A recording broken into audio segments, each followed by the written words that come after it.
আসসালামু আলাইকুম গাইস, তোমরা সবাই জানো শান্তিনিকেতন পৌষ মেলা আজ থেকে স্টার্ট হয়ে গেছে।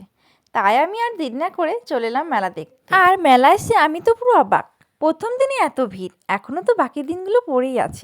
বকুল তলায় ভিড় জমেছে, বসেছে মেলা, দেখতে যাব আমি তুমি। কোনো রকম ভিড় কাটিয়ে আমি ফাইনালি ভেতর দিকে প্রবেশ করলাম। প্রবেশ করতে দেখি নানা রকম দোকান।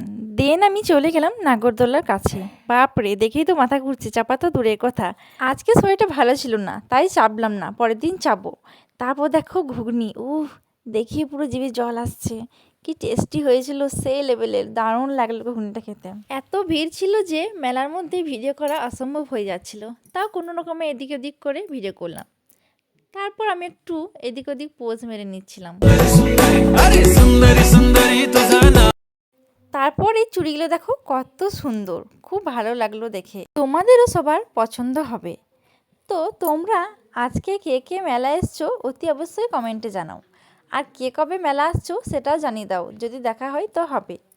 আজকে হালকা কেনাকাটা করে আমি বাড়ি চলে গিয়েছিলাম, কারণ ডেইলি তো মেলা আসতে হবে তাই। শান্তিনিকেতন পৌষ মেলা সত্যি এক অদ্ভুত সুন্দর। কেনই বা হবে না, এখানেই তো আমাদের বিশ্বকবি রবীন্দ্রনাথ ঠাকুরের জন্ম। এখানে আমি কিছু সাংসারিক জিনিসপত্র দেখছিলাম। তারপর যতই রাত হচ্ছিল ভিড় ততই বাড়ছিল। শীতকাল মানে এখন চারিদিকে শুধু মেলা আর মেলা।